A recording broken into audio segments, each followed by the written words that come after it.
नमस्कार दोस्तों। हम पहले भी बात कर चुके हैं नंबर सिस्टम की और हमने उसमें पढ़ा था अभाज्य अभाज्य संख्याएं, मतलब कि प्राइम नंबर क्या होते हैं। और आज हम पढ़ेंगे कंपोजिट नंबर। ठीक है, कंपोजिट नंबर क्या होते हैं। कंपोजिट नंबर समग्र संख्या, ये ऐसी संख्याएं हैं जो दो से अधिक उनके गुणनखंड होते हैं, जैसे कि 4, 6, 8, 9, 10, 12, 14 एट्सेट्रा। सबसे छोटी व पहली कंपोजिट नंबर होता है 4। कंपोजिट का मतलब है जैसे कि 4 हुआ, 4 के फैक्टर क्या है, 1 है, 2 है, 4 है। तो हम ये कह सकते हैं कि इसके 4 के 1, 2, 4 गुणनखंड हैं। ऐसे ही अगर हम बात करें 6 की, 1 गुणन 2 और इसका ये क्या है 3 और इसका क्या हो सकता है 6। ठीक है, ये हमारे क्या होते हैं कंपोजिट नंबर, या हम इनसे कह सकते हैं यौगिक नंबर भी इन्हें कह सकते हैं, यौगिक संख्या। ठीक है, अब बात करते हैं इवन नंबर, मतलब सम संख्याएं।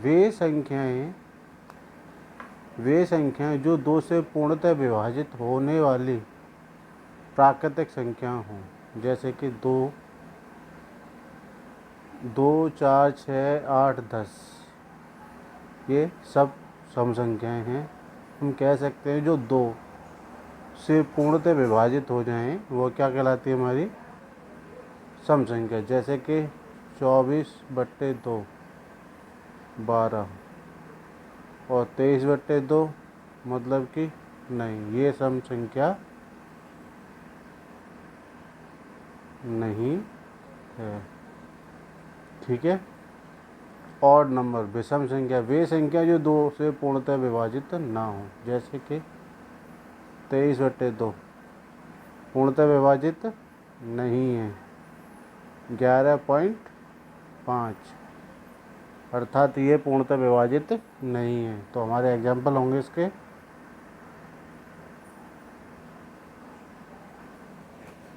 हमारे 1, 3, 5, 7, 9, 11, 14। ठीक है, अब हमारा composite number, even number, odd number complete हो गया। अब हमने इसमें छोड़ा था जीरो। अब बात करते हैं हम जीरो की। ठीक है, जीरो ना तो धनात्मक संख्या है और ना ही एक ऋणात्मक संख्या है। जीरो एक सम संख्या है क्योंकि हम जानते हैं कि सभी सम संख्याओं में 2 का अंतर होता है। उदाहरण के तौर पर हम इसे एक रेखा पर या रेखा चार्ट पर समझते हैं। ठीक है, जैसे कि 0 से 2, 2 से 4, 4 से 6, 0 से -2, -से 4, -6। डिफरेंस देखा जाए तो 2, डिफरेंस देखा जाए तो 2, डिफरेंस देखा जाए तो 2, डिफरेंस देखा जाए तो 2। तो हम इस तरीके से हम कह सकते हैं कि शून्य एक सम संख्या है। रीजनल नंबर, प्राइम संख्याएं, यदि किसी वास्तविक संख्याओं को 2 पूर्ण संख्याओं के अनुपात में व्यक्त किया जा सकता है तो उसे हम प्राइम संख्या कहते हैं। P/Q की फॉर्म में होते हैं, इसे कहते हैं अंश और इसे कहते हैं हम हर। ठीक है,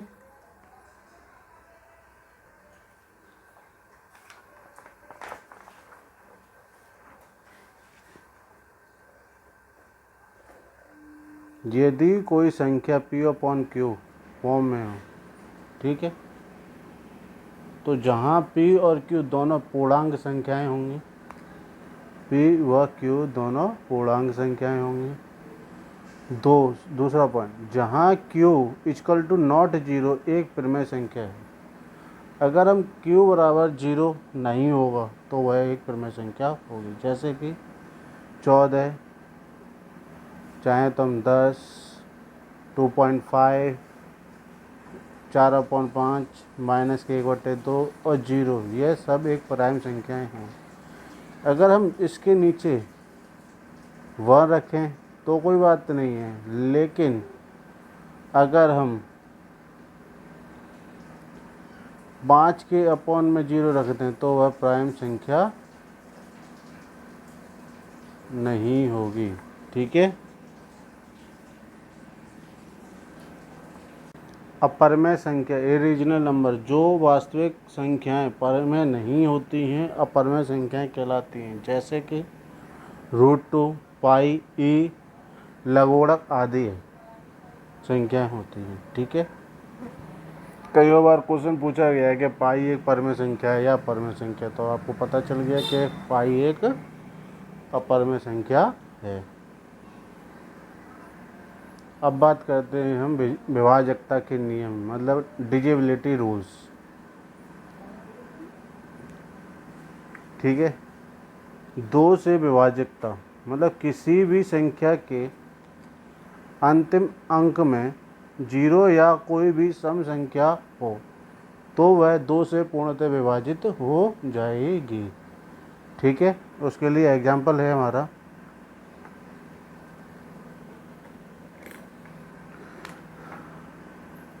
120, 2, 5, 6, 8, 4, 6 एटसेट्रा। कुछ भी संख्याएं तुम ले सकते हो जिसके पीछे 0 अंतिम अंक 0 हो या सम संख्या हो, अंतिम अंक 0 हो या सम संख्या हो।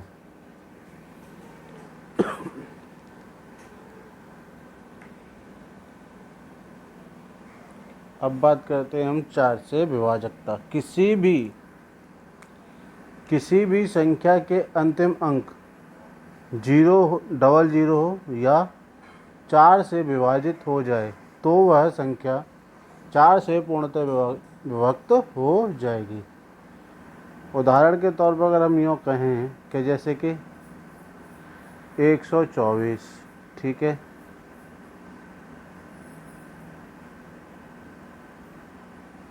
ये संख्या, या मैं यूँ कहूँ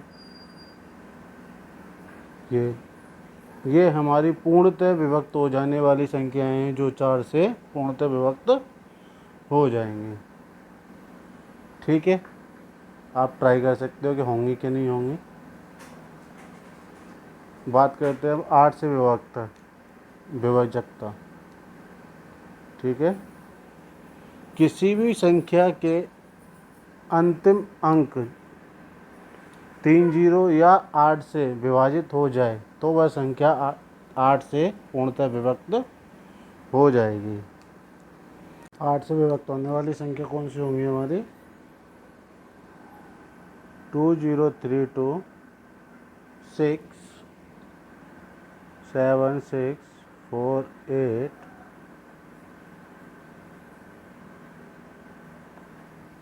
ठीक है। 2 से की पावर 1 बराबर 2 बराबर 10, 2 की पावर 2 बराबर 4 मतलब 20, 2 की पावर 3 बराबर 8 मतलब 30। तो हम कह सकते हैं 2 की पावर 4 बराबर 16 मतलब 40, 2 की पावर 5 बराबर 32 मतलब 50। तो हम कह सकते हैं कि 2, 4, 8, 16, 32 से विभाजित होने वाली संख्याएं इस प्रकार होंगी। वाली एक संख्या इसके पीछे 0 हो, 4 से विभाजित होने वाली 2 से 0 हो, 6 से विभाजित होने वाली संख्या जिसके पीछे 3 0 हो, 16 से विभाजित होने वाली संख्या जिसके पीछे 4 0 हों, और 32 से विभाजित होने वाली संख्या इसके 0, 5 हों। ठीक है। एक बात क्लियर हो गई। अब आगे बढ़ते हैं। से विभाजकता किसी भी संख्या के अंतिम अंक 0 या 5 हो तो वह संख्या पूर्णतः विभक्त हो जाएगी। 5 से पूर्णतः विभक्त हो जाएगी। 125, 955, 300, 600, 800। ठीक है, 3 से पूर्णतः विभाजित हो जाए वह संख्या 3 से पूर्णतः विभक्त हो जाएगी। ठीक है, एग्जाम्पल के तौर पर अगर हम बात करें तो 5, 2, 3, 2। ठीक है, 1, 2, 3, 2, 1। हमारा कहने का मतलब ये था कि 5 + 2 + 3 + 2 जोड़ के कितना हुआ? 7 और 3 10 और 2 12। 12 हमारी वह संख्या है जो पूर्णतः विभक्त हो जाएगी 3 से। इसी प्रकार से 1 + 2 + 3 + 2 + 1, तो हम सबको जोड़ें तो 2, 1, 3, 3 और 3 6, 6 और 2 8 और 1 9। मतलब 9 भी हमारी वह संख्या है जो पूर्णतः विभक्त हो जाएगी। किससे? 3 से। तो ये हमारी तो हम कह सकते हैं कि ये संख्या और ये संख्या हमारी 3 से पूरी तरह विभाजित हो जाएगी। ठीक है, अब बात करें 9 से विभाजकता। किसी भी संख्या के अंकों का योग 9 से पूर्णतः विभाजित हो जाए तो वह संख्या 9 से पूर्णतः विभाजित हो जाएगी। जैसे कि हमारे पास संख्या दे रखी है 5 + तो कितना हो गया टोटल? 9। तो हमारा ये 9 से पूर्णतः विभाजित हो जाएगी। ऐसे ही 1, 8, 7, 2, 5, 4। तो इस तरीके से अगर हम बात करें तो 9 और 7 16, 16 और 2 18, 18 और 5 23, 23 और 4 27। मतलब ये हमारी संख्या 9 से डिवाइड हो जाएगी। अब इसकी बात करें 2 + 9 + 3 + 8 + 5 11 और 3 11 और 3 14, 14 और 8 22, 22 और 7 27, 22 और 7 27। ये भी हमारी 9 से पूर्णतः विभाजित हो जाएगी। ठीक है, चलो अब हम आगे और बढ़ते हैं। ठीक है, 6 से विभाजकता। वे संख्याएं जो 2 और 3 से पूर्णतः विभाजित हो जाएं वह संख्या 6 से पूर्णतः विभाजित हो जाएगी। जैसे कि ये संख्या है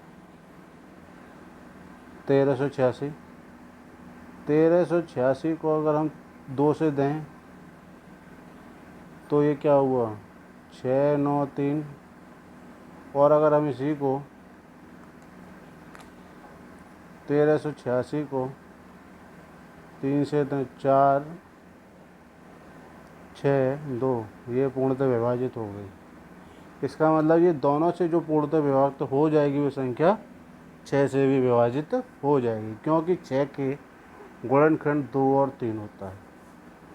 ठीक है, इसी प्रकार 12 से विभाजक के लिए 3 और 4, 14 से विभाजकता के लिए 2 और 7, 15 से विभाजकता के लिए 3 और 5। अब बात करते हैं हम 11 से विभाजकता। यदि किसी संख्या के सम व विषम स्थानों पर स्थित अंकों का योग क्रमशः एक दूसरे के बराबर हो या उनका अंतर 11 से पूर्णतः विभाजित हो जाए तो वह संख्याएं 11 से पूर्णतः विभाजित हो जाएंगी। जैसे कि हमारे पास है 13, 8, 9, 4 एक संख्या है, 9, 8, 5, 1, 4, 9 एक संख्या है। इसे हम एक्सप्लेन करके देखते हैं कैसे। ठीक है, हमारे पास है 13, 8, 9, 4, 1। तो मैंने अभी बताया था कि सम संख्याओं का स्थान और विषम संख्याओं का स्थान लेना है। तो हमारे विषम 1 2 3 4 5 6, तो इसमें हमारा सम स्थान कौन सा है? 2 4 6, 3 + 9 + 1 जोड़ा तो 13, इवन। ऑड क्या है? 1 का A 8 4, कितना हुआ? 13। मतलब दोनों को योग, तो मतलब दोनों का अंतर कितना हो गया? 0। ठीक है, तो ये हमारी संख्याएं पूर्णतः 11 से विभाजित हो जाएगी। अगर हम बात करें इस तरीके से, एक और संख्या हमारे पास 9 8 5 1 9 4 1।